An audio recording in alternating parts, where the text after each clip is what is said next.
Good evening, everyone. Welcome to Gresham College at Barnards and Hall. My name is Christine Goodfellow. I'm the Academic Program Manager here at the college, and I'd like to welcome you on behalf of the entire team to tonight's lecture. That's Not Funny, the Ethics of Satire. I have to do a few housekeeping announcements, so if there's a fire alarm, please do make your way calmly to the two exits at the end of the hall, and then outside we'll have colleagues helping you find a safe space. After the lecture, we'll hopefully have time for, we will have time for a Q&A. In the hall, you can either raise your hand, and then my colleague Jeff will bring you the microphone. Be brave, properly speak into the microphone, so the online audience can hear what's being said. Sometimes people are too shy, and then we get complaints from the online audience. I can't hear what they've been asking. So please be brave. If you're not keen to speak into the microphone, there are 2 QR codes on the side screens. You can scan them, and then the questions will pop up on this tablet. And I'll try to keep the answers evenly weighed between questions, not answers, answers from you, definitely from the hall, questions from the hall and online. So tonight it's my great pleasure to welcome Professor Judith Hawley. Professor Judith Hawley is a Professor Emerita of 18th Century Literature in the Department of English at Royal Holloway, London, and a Fellow of the Society for Antiquaries. And I have to ask you one thing. When I was a student, 18th century literature scared me. Shakespeare was easy, Thomas Kidd was easy, Ben Jonson was easy, but 18th century I would have hidden. Why do you find it so fascinating as a topic for you? Well, funnily enough, I found it boring as a student. It wasn't scary, it was just really dull because of the way it was taught. I kept being lectured all the time about it was the age of reason, and I kept having to read Caleb Williams over and over again. But I had the option of replacing the 18th century with a dissertation on one book. And I came across the book of all books, and that, I'm sure you will know, is Tristram Shandy, Lawrence Sterne's Tristram Shandy. And it's a crazy book that covers everything. And that became my way into the 18th century and made me understand that it's an incredibly diverse, experimental, innovative, problematic, exciting period. Mm-hmm. Just like today's topic, satire. I won't keep you away from the audience, so please. Well, help me welcome Professor Judith Hawley. Thank you. Thank you so much for coming, and welcome to all of you who are zooming in online and maybe watching later on. So I am a professor of 18th century literature, but I'm also interested in other periods. And I will talk about 18th century literature towards the end, but a lot of what I have to say is more abstract. And about satire in general, the ethics of satire. And I'm going to begin with a provocation and a question. Is satire ethical? I was taught as a student, and this is one of the reasons why I was bored of the 18th century, is that satirists operate from a higher moral plane. They expose wrongdoings with the aim of reforming them, and that they have a positive moral norm which they're implicitly recommending, even as they're pulling down pants to expose the private parts of their targets. It was very, very serious and dry. Now, the idea that the satirist either implicitly or explicitly tries to sway us towards an ideal alternative, towards a condition of what the satirist believes should be, as Ruben Quintero puts it, this idea still persists. Quintero represents what has come to be known as the standard model, or the canonical model of satire. And this model was first formulated in the 1950s and 60s by very eminent scholars and theorists such as Alvin Kernan, Northrop Frye, Maynard Mack, and Robert C. Eliot. Now, there are 2 key pillars to the canonical model. The first is that the satirist writes from noble motives or a position of moral superiority to the target. The second is that the satirist has the intention of reforming the target or promoting a change of behavior, either in the target itself or the audience of the satire. I no longer believe that. And I'm not the only one to feel uneasy about the ethics of satire. And Shakespeare debates the rights and wrongs of satire in As You Like It. When the melancholy Jakes has ambitions to be a satirist, he tells Duke Senior, Give me leave to speak my mind, and I will through and through cleanse the foul body of the infected world, if they will patiently receive my medicine. And this metaphor, as the satirist, as kind of doctor or healer, is quite common. So you get metaphors of healing, but also of wounding. So it's quite a complicated, contradictory sort of mode. Duke Senior calls Jakes out and says that his methods are vicious in themselves. He also accuses Jakes of hypocrisy.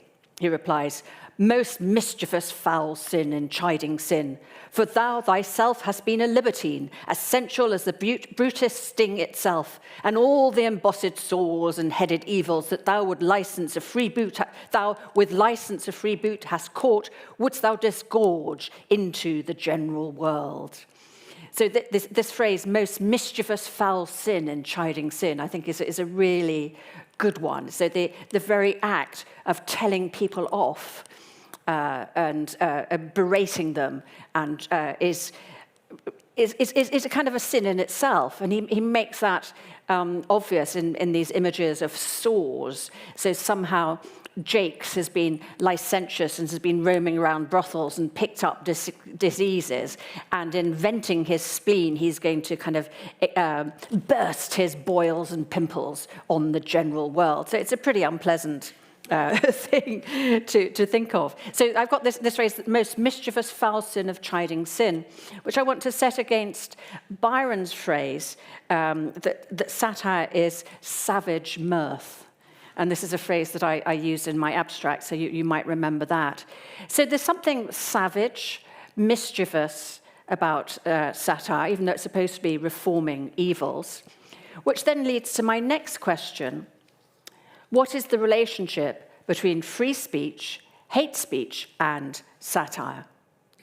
And this is a problem that I came up with when I was working on, I'm afraid this is a puff for my forthcoming book on satire, a very short introduction, which took me a very long time to write, but it is going to be very, very short. So I was puzzling with these problems. Is satire a good in itself? If it's using... W.H. Auden has this lovely phrase about the poet being imbued in this imaginative world that he deals with. It's like the dyer's hand. When the dyer is dyeing fabrics, he or she dips their hand into the dye and it comes up, coloured. So it's the satirist sort of delving in filth and vice and coming out tainted by this. Also, is the satirist, by accusing other people of wrongdoing, by attacking people, by wounding them, guilty of hate speech? Should we think of satire, though, as requiring free speech, as being an exercise of our rights to call out things that we don't approve of? So there are a number of moral and legal and kind of political problems that I was coming across as I was working on this book. And I've worked on the book, I've written this lecture, but I'm still not sure that I fully thought them through, fully got to the bottom of what I think about it. So I'm really interested to hear what questions come up in discussion and see where the discussion takes me. I might think something very different by 7 o'clock than I thought at 5 to 6. So the book will come out in November with OUP. So what am I going to talk about now? This is the basic plan. So I was prompted to explore this topic partly by my own reading of satire and also by the fact that I kept coming across people attacking satire. There was a backlash against satire that started, with the ancients, but you find it in Shakespeare, you find it in the 19th century when Victorian moralizers thought that satire was a very bad idea, and you find it very pressingly in the 21st century. And some of that backlash against satire raises questions about free speech. Is the satirist exercising a right to free speech? Should they be allowed to say whatever they like about people? Or should actually satire be curtailed if satirists are going too far? And there have been some people who said that satirists do go too far and that satire is actually a form of hate speech. So I want to touch briefly on some of the legal considerations about hate speech. But I'm an 18th centuryist. I love Tristram Shandy, I love Swift, and I love Pope.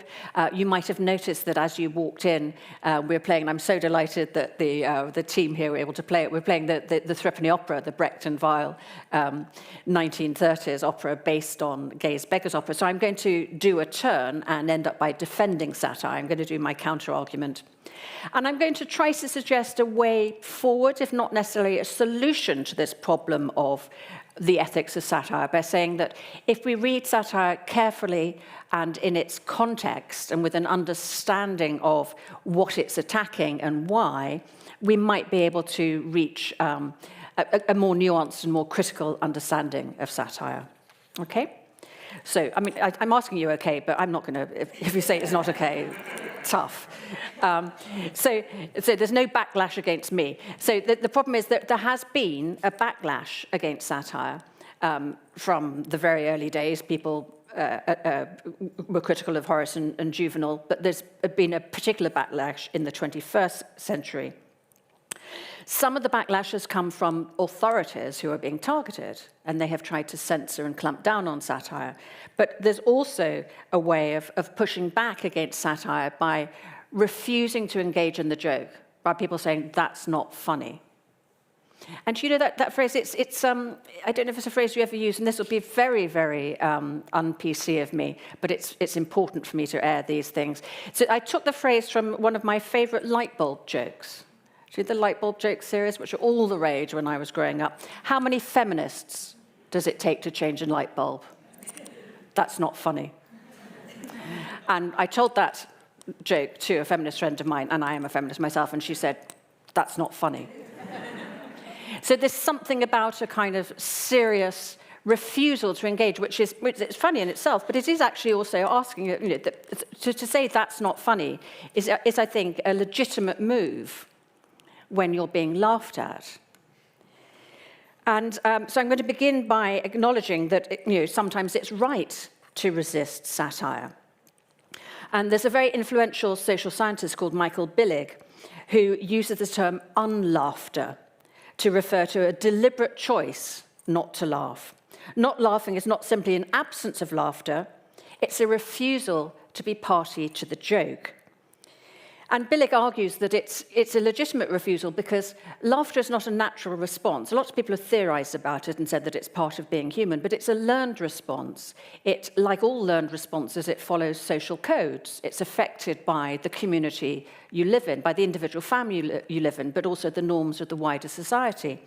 And so we have a choice about it. We can decide not to laugh. Because very often laughter might have a positive effect in humor, but in satire, it's a critical laughter. It's the savage mirth that Byron talks about. And laughing at, so humor tends to be laughing with, doesn't it? And satire is laughing at. And very often satire is demarcating who's in the group and who's out of the group. We laugh at people, we other people by laughing at them. So there's a sociology to it, there's an ethics to it. And Billig, I've given you a longer quotation, just want to read the short one. He defends the rights of the objects of laughter excluded from the party of mirth makers. I'm going to skip to my next example, which is very chilling. There have been some notorious cases of people who have refused to be party to the mirth makers and who have reacted very violently, not with unlaughter, but with fatal consequences.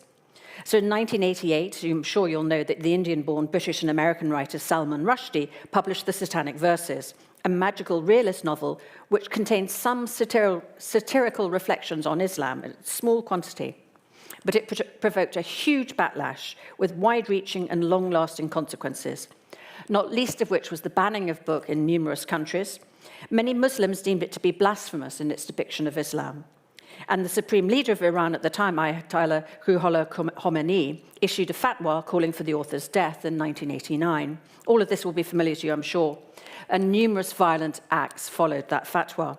Rushdie's Japanese translator, Hitoshi Igarashi, was murdered in 1991. And Rushdie himself suffered life-changing injuries in an attempted assassination in 2022. So that's 1988. In 2005, a Danish newspaper, Jyllands-Posten, published some very provocative, deliberately provocative anti-Islamic cartoons. And they too were met with a violent backlash. Many embassies of countries which reprinted the cartoons were attacked or set on fire. More than 250 related deaths were reported, and the repercussions of these cartoons lasted for years.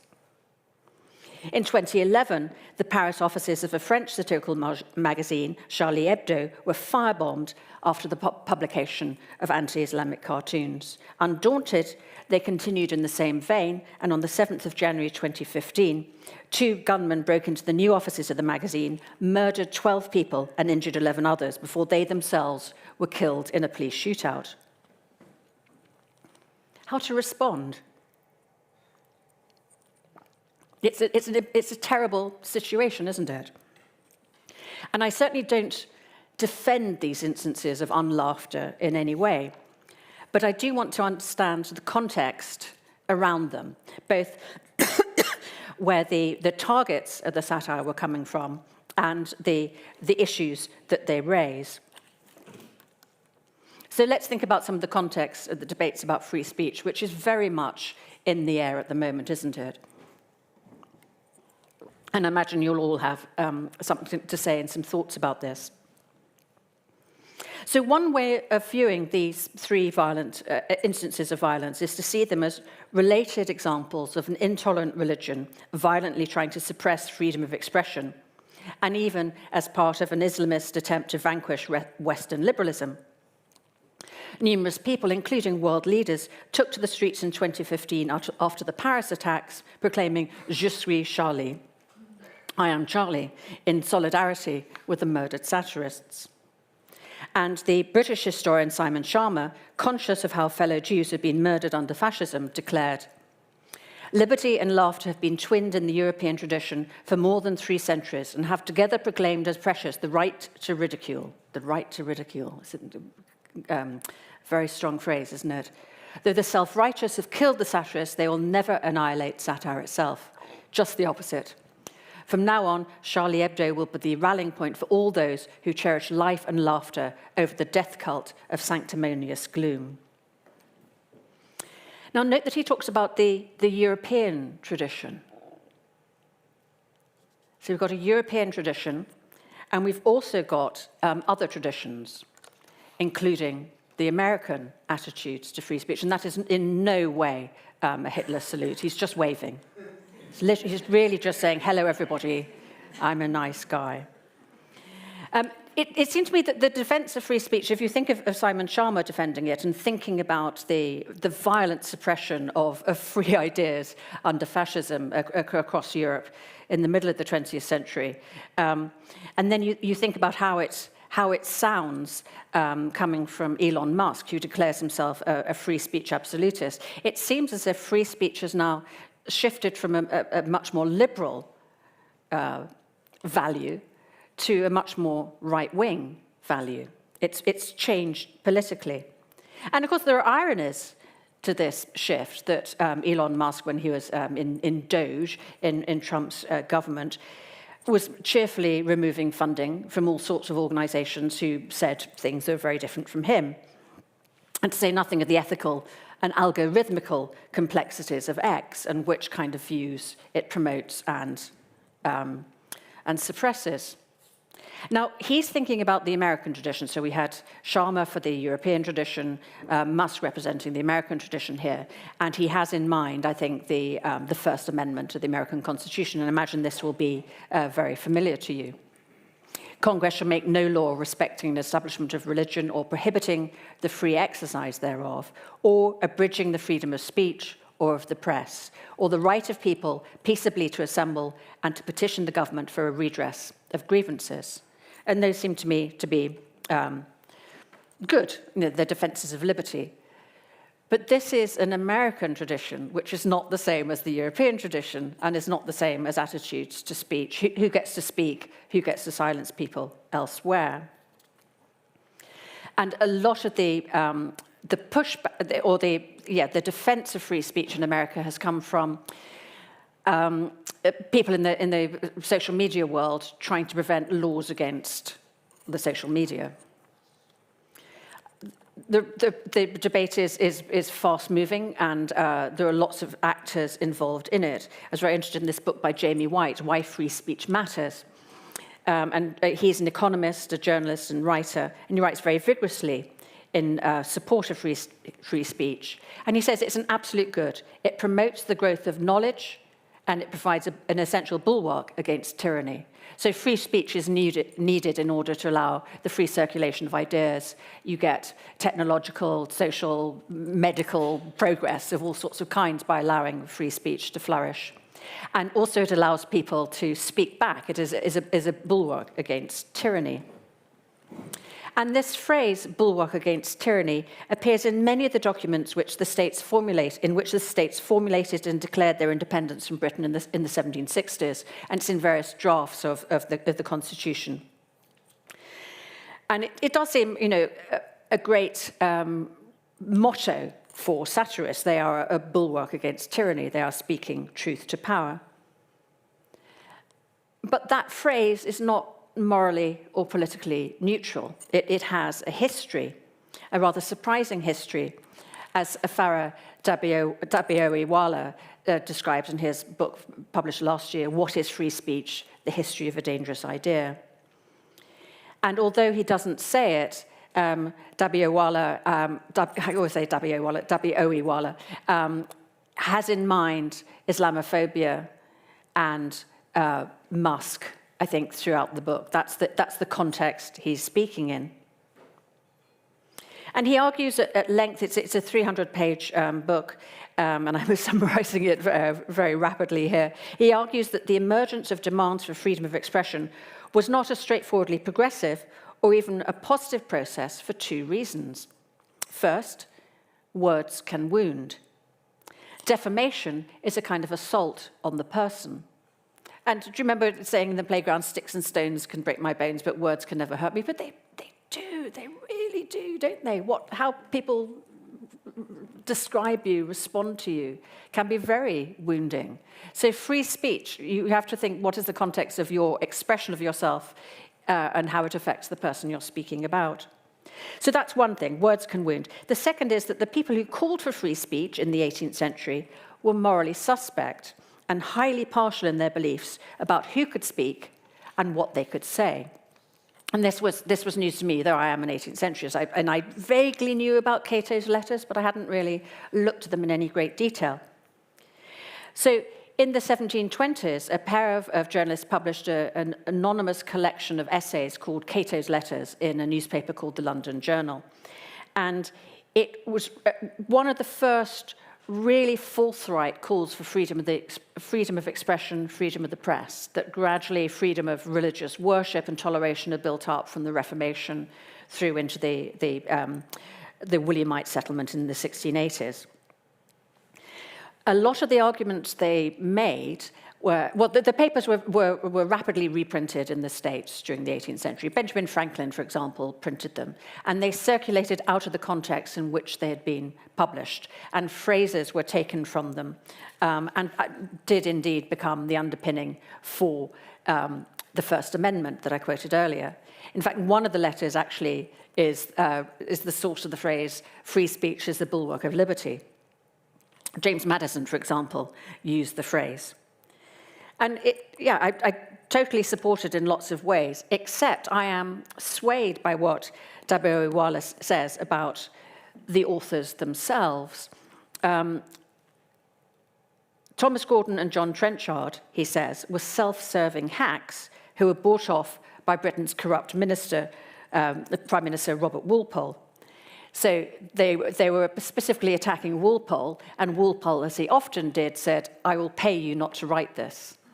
And they said, okay, thanks very much. And they trousered the money and then started writing for him and started attacking the very people they had been depending. So they were not high-minded individuals. They're writers for hire. They and their publisher, Elisha de Bray, were involved in the enslavement of black people and believed that enslaved people and women did not have the right to free speech as they had nothing worth saying. Free speech, suggests Abiowala, is inherently discriminatory. And he puts it very forcefully, that free speech, especially now in our very heightened oppositional times in Britain and America and around the world, is highly charged. He says, nowadays, American Nazis, anti-Semites, racists, and other spreaders of group hatred shelter behind the First Amendment. American media companies proudly follow the same principles and export them around the globe with predictable results. Yeah, but I'm afraid that in arguing for the need to restrict free speech, as he does, in the name of justice and social order, he perhaps unwittingly mounts an argument that could be used by authoritarians who want to repress freedoms altogether.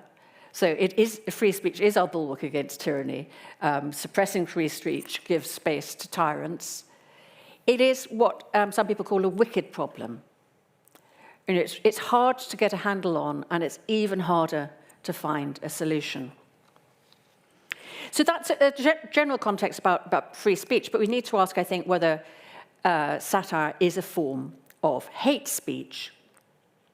And this is a legal and also a moral problem, because the idea of hate speech, I think, recognizes that disadvantaged groups, the people more vulnerable in society, need protection, and they're highly affected by what people say about them.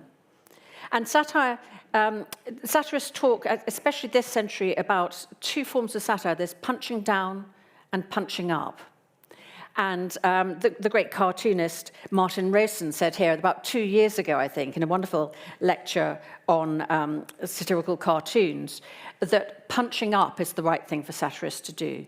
That you need to stick a fist up to the bullies, to the powerful, but that punching down and attacking people who are already disadvantaged is immoral or dangerous or problematic in some way.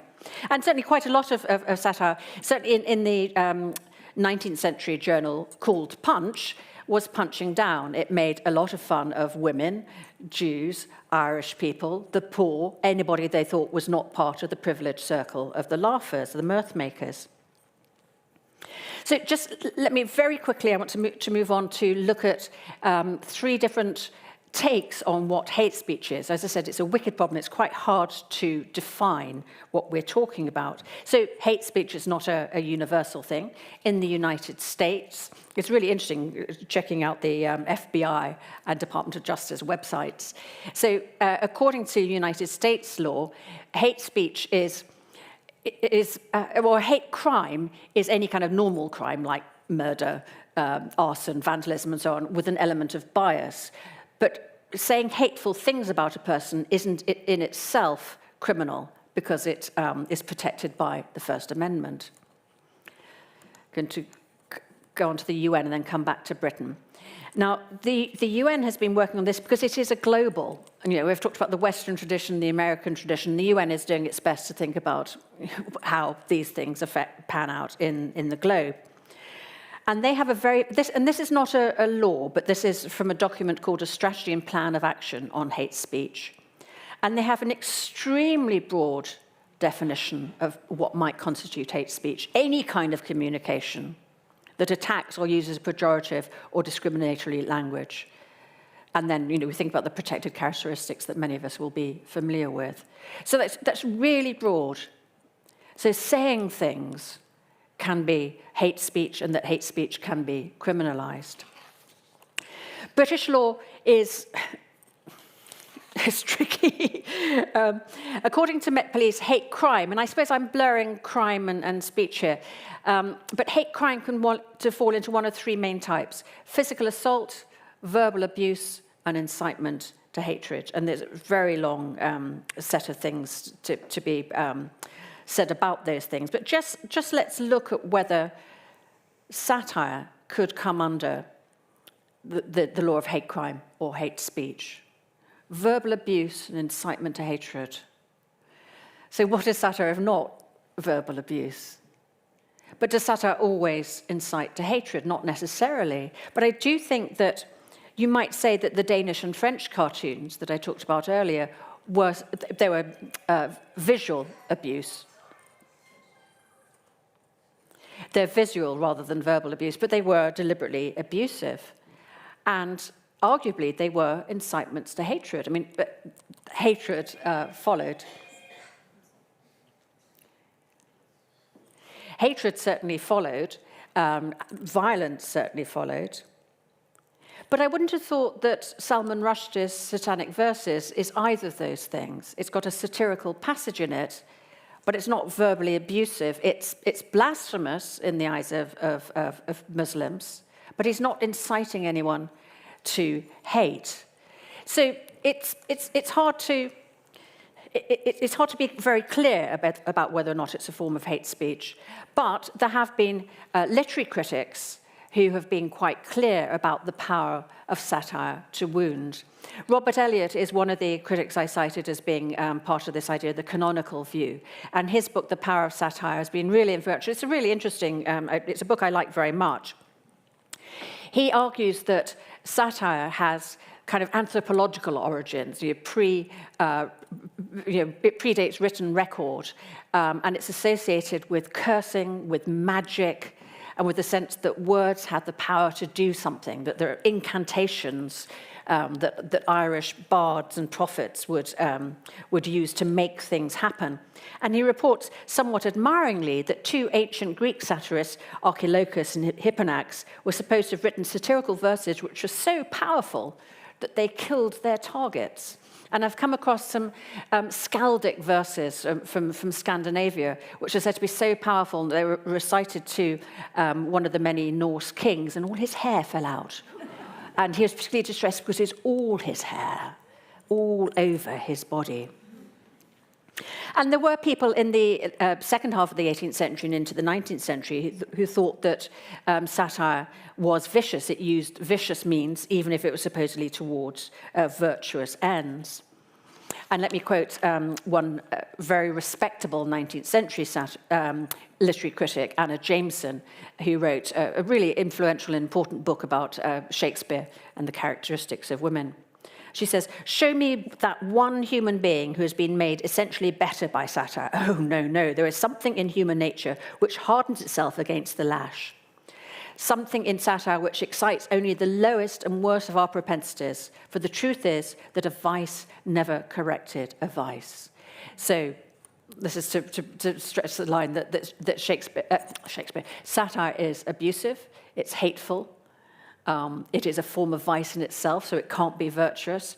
And also it's kind of ineffective, because if somebody abuses you, you're not like to say, oh, yeah, that's right, I am, I'm old, I'm wicked, I'm terrible, I'll just reform myself then, okay? You go, how dare you? You bristle against it. So she says it's ineffective as well as morally suspect. Okay, so I've been going for about half an hour, so it's time for me to perform a complete 180. And I'm now going to try to defend satire, having said that I'm very conscious that it is a problematic form, a problematic mode. But I think it's necessary and useful and funny. I look forward to that Friday 6:30 slot, which we're starting just now. There's probably the news quiz just starting on Radio 4, which I always look forward to. I always look forward to the lambasting of politicians and take a great deal of pleasure and glee in it. So I am now going to try to defend satire. And I'm partly going to do that by saying that it's not speech in the way that direct conversational speech is, that it's an art form. When Michael Billig, who I quoted earlier, discusses unlaughter as a refusal to be party to the joke, he's treating satire as a sociological problem, and it's something to do with how people behave in normal society. But I would suggest that satirical utterance is rhetorical, performative, and not declarative. It's not directly saying, you are fat and ugly. Sorry, not you, I mean one. But I'm thinking of, say Trump on that aeroplane. Sorry, you're not, you're lovely. You're absolutely beautiful and wonderful, man. Totally beautiful and wonderful. But when Trump called a female journalist piggy, that was an insult. that wasn't satire. But if George Orwell describes pigs in Animal Farm in his allegory of a political situation, that is satire. But it's not a declarative statement. It's rhetorical. It's artistic. And that involvement of artistry puts satire at some distance from everyday utterance. Satire often uses... In fact, let me tell you, I should have done this earlier. We're now over halfway in, so let me define satire. I mentioned Tristram Shandy as being my favourite book in the 18th century, and it has the author's preface in volume 3, and the narrative continually goes backwards, so my sense of structure is very much modelled on Tristram Shandy. So, having read really many thousands of satires in preparation for my very short introduction, I came up with my own definition. Now, the term satire derives from a Latin term, satura, which is a culinary term. It primarily means full or stuffed. So, ortolan stuffed with figs, stuffed with dates, or something like that. So think of a mezze platter with dolmades and falafels and all sorts of rich, delightful mixture of things. That's where satire comes from. In the Renaissance, the term was thought to derive from the satyrs, those Greek sort of Pan-like gods with cloven hooves, who were mischief makers, followers of Dionysus. But it actually does come more from this Latin term rather than the Greek. I think there are lots of necessary and sufficient conditions, and I boiled it down to four. And I think primarily it's a form of critique. So it's not just an insult. It's not calling someone piggy. It's saying, you are pig-like because there is something innately porcine in your behavior, in your moral makeup. So it's not an insult. It's a rational process goes on behind it. Second, it has a real-world target. So it's always about something that's out there in the world. It's attacking a person, an institution, a type of behavior. So we need to be aware of the historical context in which it's written. And it always employs artistry, some form of distortion, grotesquerie, exaggeration, parody, irony, which means that it's hard often to say quite directly what it's saying. And that is sometimes its defense against the idea that it's mere hate speech.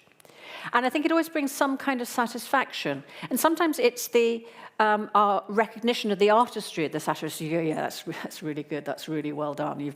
Brilliant. You've nailed it. It's a spot on in terms of its moral or political critique.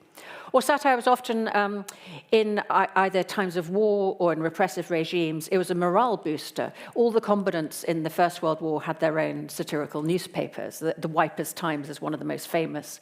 And it was mild satire, and you kind of feel, yeah, we're all in it together. We shared this joke. Or in the Soviet era, there were satirical papers were circulated underhand and secretly in order to build morale. So you get that some sense of pleasure or satisfaction from it. So let me try to take that forward and to read a particular satire in context, bearing attention to its political and historical context and to the way in which it's written. And I'm going to choose one example, just one extract. I mean, the satire is a huge genre, but I want to focus on one thing. And it's a passage from Alexander Pope, really important 18th century poet. And it's an extract from his Epistle to Arbuthnot, a poem first published in 1734, 1735. And in this poem, Pope mounts a defense of his career as a satirist, saying it's not hate speech, it's all completely justified. The people I'm talking about are all hateful. And I'll be looking at one passage. It's a poison pen portrait of a real man called Lord John Harvey, and it's under the guise of Sporus. Let me read it. I'm going to just indulge myself by reading this because I think it's so beautiful, and then I'll analyse it a bit. So first Pope speaks, and then, in inverted commas, Arbuthnot, his friend, interrupts him. Let Sporus tremble. What? That thing of silk, Sporus, that mere white curd of ass's milk? Satire sense, alas, can Sporus feel? Who breaks a butterfly upon a wheel? Yet let me flap this bug with gilded wings, this painted child of dirt that stinks and stings, whose buzz the witty and the fair annoys, yet wit ne'er tastes and beauty ne'er enjoys. So well-bred spaniels civilly delight in mumbling of the game they dare not bite. Eternal smiles his emptiness betray, as shallow streams run dimpling all the way. Whether in florid impotence he speaks, and as the prompter breathes, the puppet squeaks, or at the ear of Eve, familiar toad, half froth, half venom, he spits himself abroad. In puns, or politics, or tales, or lies, or spite, or smut, or rhymes, or blasphemies. His wit all seesaw between that and this, now high, now low, now moss drop, now miss. And he himself one vile antithesis. Listen to those wonderful para-rhymes, blasphemies, lies, toad abroad. You can sense from the way it sounds that something is off here. And this is the last of this pen portrait. Amphibious thing that acting either part, the trifling head or the corrupted heart, fop at the toilet, flatterer at the board, now trips a lady and now struts a lord. Eve's tempter thus the rabbins have expressed, a cherub's face, a reptile all the rest. Beauty that shocks you, parts that none can trust, wits that can creep, and pride that licks the dust. So it ends with those plangent monosyllables. So he's stooped very, very low to, he's a lick spittle. And I find that particularly trenchant. I'll explain the reference in a moment, but I want to pick up on some of the verbal abuse, pejorative or discriminatory language in Pope's epistle in this description of Sporus. It's kind of hate speech, but then again, it's not. So the name Sporus is an insult, and the classicists here will know that Sporus was a favourite of Nero. He was a homosexual. He's probably one of Nero's lovers. And in the 18th century, homosexuality was not necessarily, well, yeah, it was illegal, but it was certainly not a lifestyle or a sexual identity that was approved of. So he's insulting him by calling him homosexual. He's a mere insect, a bug with gilded wings, in a period which despised many beasts, thought of them as little vermin and not as something beautiful and wonderful. He is like a spaniel. He's impotent. So spaniels are trained as gun dogs to pick up the prey. They're not allowed to bite them. They mumble it. So he can't actually if he does get a woman, he can't actually do anything with her. He's also a mouthpiece. He's just a puppet. He's not actually saying anything. So the puppet squeaking, I think that's like Punch and Judy. Mr. Punch,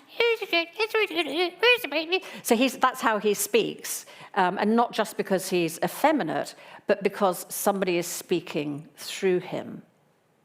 But then he speaks like the serpent in the Garden of Eden, seducing Eve, tempting her to sin. He is sexually ambiguous. He sometimes behaves like a lady, sometimes behaves like a lord. And he uses homosexuality as an insult. And I think Harvey was actually quite cheerfully and happily bisexual. He was happily married to a woman he loved, and he had male lovers. And he did behave in effeminate ways. He wore a lot of makeup. He wore very pretty clothes. But he was also, according to Pope, a low being. He stooped very low morally. This kind of language, this use of his sexuality as an insult is not something I think that most comedians would want to do now or would be able to get away with. But how can this be justified by Pope? So as I said, it's a portrait of a particular man, Lord John Harvey. And I think this portrait of him with his white garments makes me think of that white curd of ass's milk. It's almost as if he has that sort of those flowing garments in mind when he's speaking there. And the depiction is apt. Pope and Harvey had been friends, and then Pope became a member of the opposition, And Harvey was a great supporter of Robert Walpole, the Whig Prime Minister, on the left. And then on the right is one of many, many satirical cartoons saying that in order to find your way into St. James's Palace, in order to get preferment, you have to kiss the arse of Robert Walpole. And Harvey was a great arse kisser. He was a suck up. He was a brown noser. He was all those things. So we go into more about that. So he sucked up to Walpole, and then he was the mouthpiece for Walpole. And Walpole was fantastically corrupt, a type of corruption that would horrify us nowadays. A person who uses a position of power in order to increase his own fortune. I don't know how. There are no modern parallels whatsoever, and there's no sucking up and brown nosing going on in our modern world at all, is there?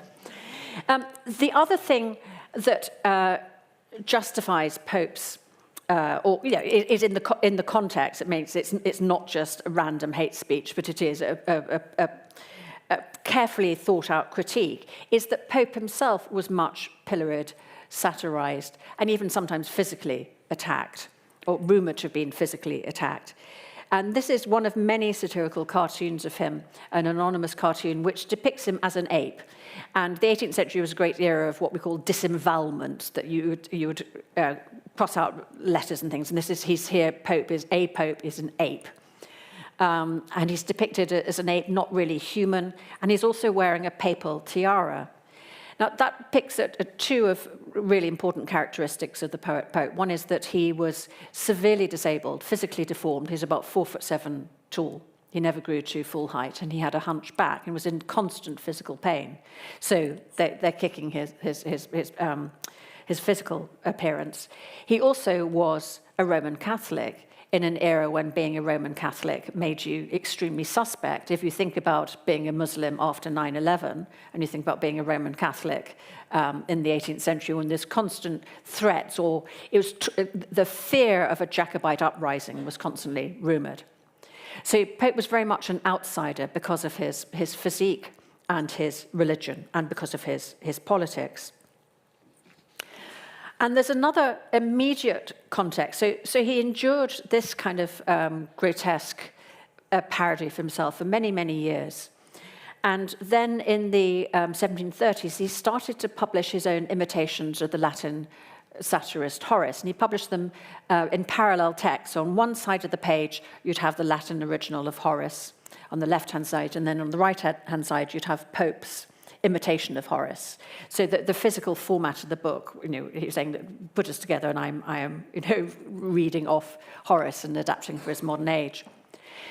Now, in 1733, Harvey, Sporus, wrote a long poem with a former friend of Pope's and now a supporter of Walpole, Lady Mary Wortley Montagu, in which they mocked his parallel text and said that just as he's a false imitation of Horace, he's a false imitation of a human being. Thine is just such an image of his pen, Horace's pen, as thou thyself art of the sons of men.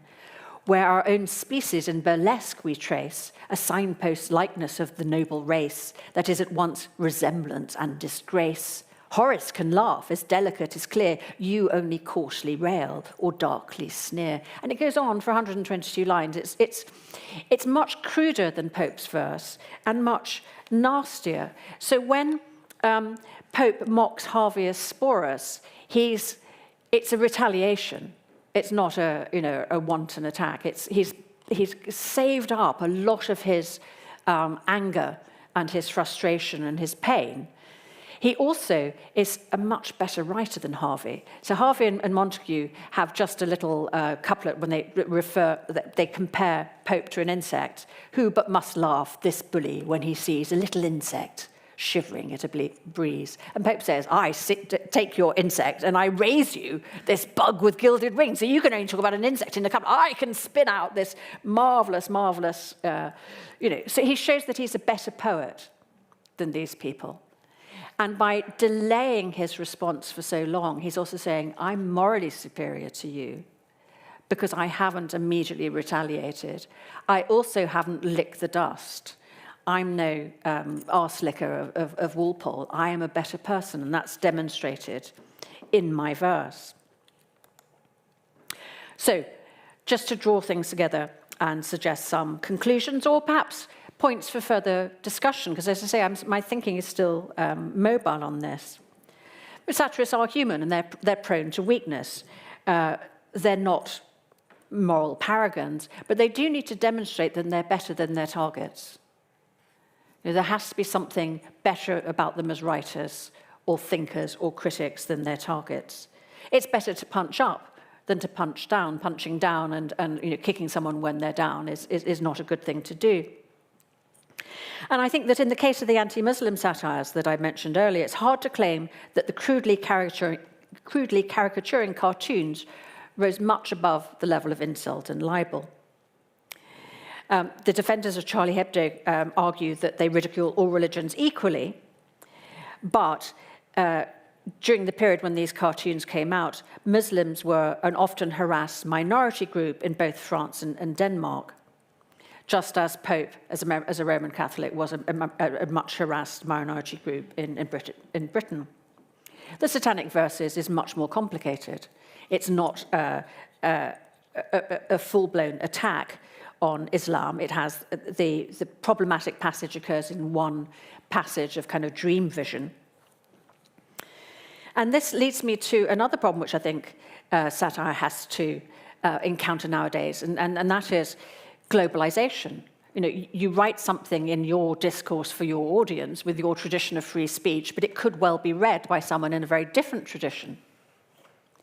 So satirists have to be aware of the effect that they're having, but I'd also urge that readers need to step up to the mark as well. We need to think critically. We need to recognize that this is a critique. We need to recognize the context in which things are written and not rush to judgment.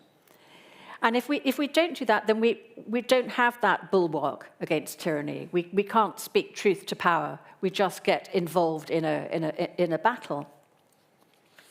And just to end with another famous satirist, Juvenal, writing during the time of the ruthless Autorian emperor Domitian.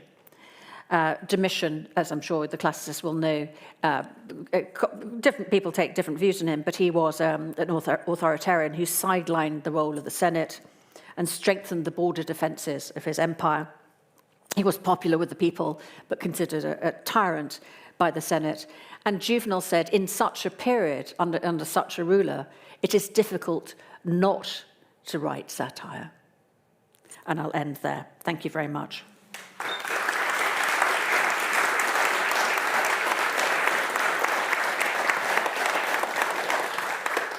Thank you very, very much for this fascinating lecture. We've got time for questions, so you can either scan the QR code. Those of you who are watching online, there should be a QR code on the bottom right corner of your screen. What I found interesting is I've never thought about the cultural differences of satire. And one name that came to mind during your lecture was Erika Mann, so Thomas Mann's daughter, who had a very successful political cabaret called the Pfeffermühle or Peppermill. Very successful in Europe. And then when she moved to America, it flopped. And I always thought it was language, that the satire, the cabaret didn't translate well into English. And now I think I have to rethink. But that example of the Peppermill, which I have read about, but I don't speak German, but so I know a little bit about it. Peter Cook, the great comedian, and he's part of the satire boom of the 1960s. He said that the Weimar Republic was the great era of satire, and didn't do much to stop Hitler, did it? So he claims that satire is ineffective, but actually Goebbels was using satire very effectively against the Jews, so it can be very potent. There's actually one comment online from Mike and Barbara Cooper. I'm reminded of the very powerful critique of satire by the great satirist Peter Cook, and referencing this. Do we have a question in the hall? Shall we maybe kickstart the questions in the hall? Can we go maybe from back to front? So there's one, was there one question there? In the third row, Jeff. Thank you. Thank you. Very interesting talk. So just very two very quick points. About 2 years ago, maybe exactly 2 years ago, where you stand, Martin Rowson, the satirist, also gave a similar talk, and I do remember him making 2 points as to, I think he was also trying to kind of justify whether a satirist is actually involved in hate speech or not. And he formalized it in 2 ways, which I found very interesting, and they do touch upon some of the points that you make. He said, I never punch down. Basically, I never attack those who are the weak. He always punches up. And the second thing he said was, I give offense, but whether someone takes it is their own business. Again, that I think touches on the issue of that distance that you mentioned. That there is some sort of a distance there. I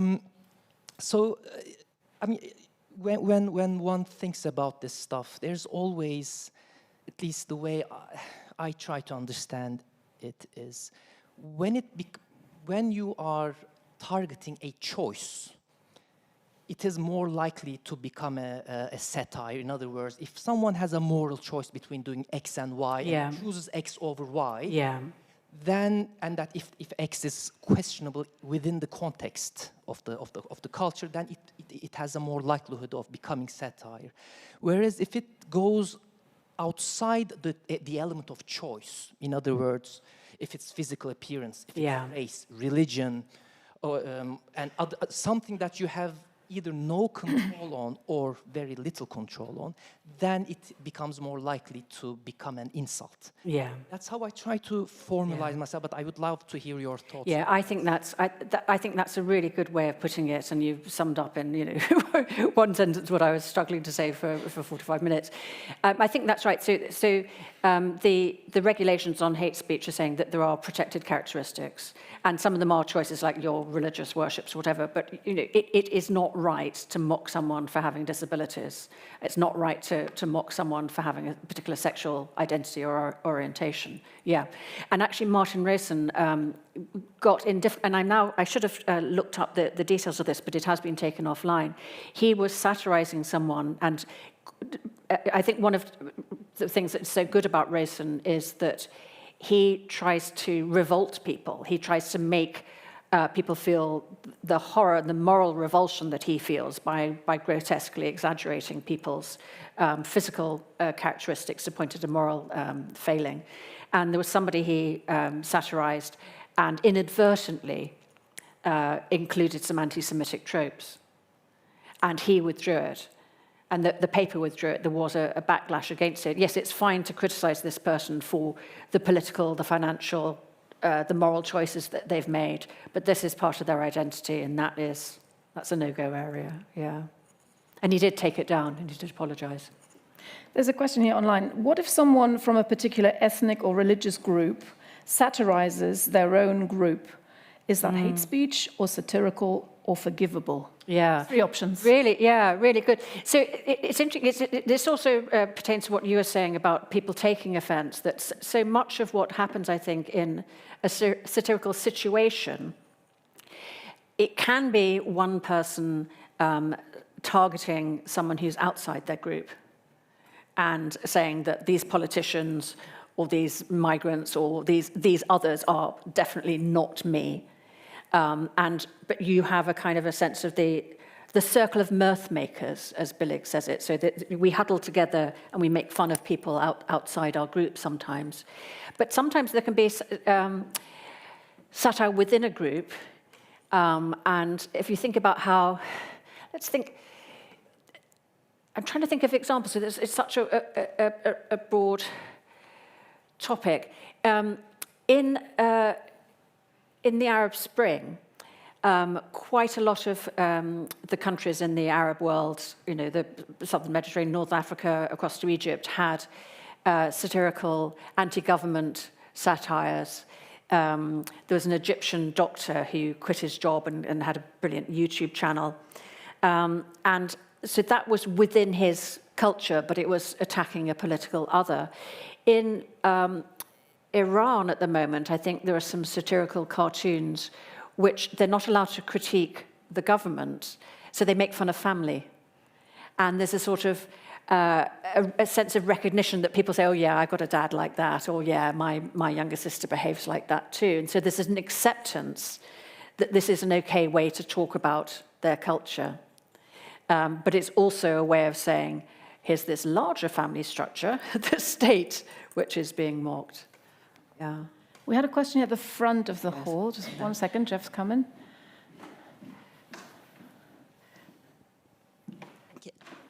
I think what's quite obvious now, and you touched on towards the end of your lecture, is that satire is very dependent on the recipient. Yeah. And I wonder if you think that the concept of punching down, has it always been a difficult one to decide whether it's punching down or not? And I put that in context of if, for instance, someone does something satirical about patriarchy, I would think that's funny and satirical and acceptable.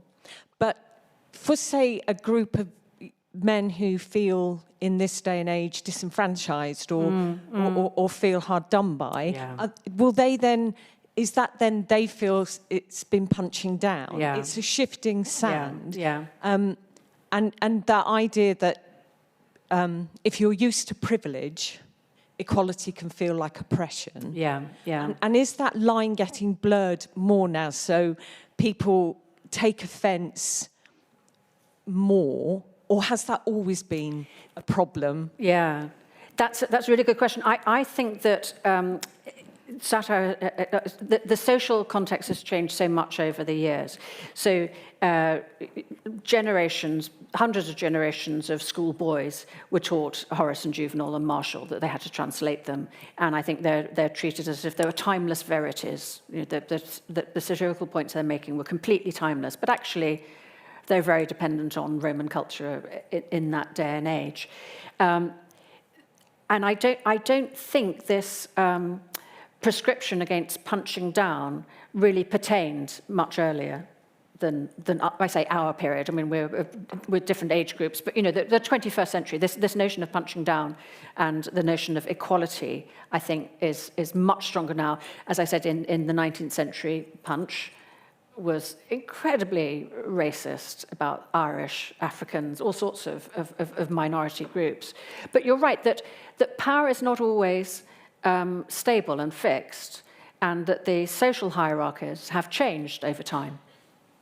And I think that there are people, white men, who do now feel targeted, ignored, in a minority. And so, yeah, so it works very differently from them. And I don't have a sense that there has to be one, we don't have to say that these people are right or wrong, but that satire operates differently in different moments, and our moment is pretty complex. Yeah, but thank you for putting it that way. I think that's really useful. It's also, it seems that sometimes if you can't laugh about something, or if you're being criticised by satire and you can't take it, you're a sore loser. I'm from Rhineland. Last week we had the last Monday of Carnival, where in Cologne and Düsseldorf we've got these amazing floats criticising all sorts of politicians and social issues. Putin is now suing the key designer, Jacques Tilly, who's a legend in Düsseldorf. But by being a bad loser, he's even strengthening the satire against him, at least within Germany, and no one in Russia has ever heard of it. And the couple of things I'd pick up on there, one is that Trump has done the same when people, he really hates people making fun of him. He's also, he got That's why it's so much fun. He's got, Trump also got some good floats on Monday. But the other thing is Carnival. I think that's another thing. It's one aspect of satire that I didn't touch on at all, which is that sometimes satire is licensed, it's allowed, but often in specific moments like Carnival. So the great Russian critic Mikhail Bakhtin, who talks about the carnivalesque. There's for a week or so of the year, the world is turned upside down, and the poor can criticize the rich, and the rich just have to suck it up. But then it releases the pressure. And then the old order returns. Which is also during the time you just have to take the criticism addressed to you. I think we might have one one I overran. for a short question. Can we maybe go in the second row here? Thank you. I should also say, so if anybody doesn't get to ask a question, I'm going to stay behind afterwards. So if you do want to come up and have a chat with me, I'm happy to do that. Go ahead, Dean. I wrote it down because I ramble, but Okay.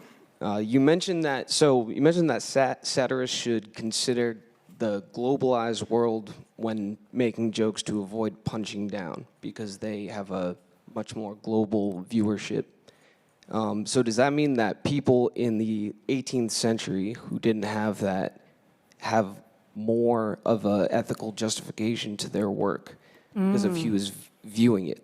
Yeah. Oh, Someone said, yeah. I heard a guy say that once art is out in the world, that's when it becomes subjective. Yeah. So as a satirist, do I have to worry about who might have... What if I was doing satire in a cave with 4 people? Yeah, yeah.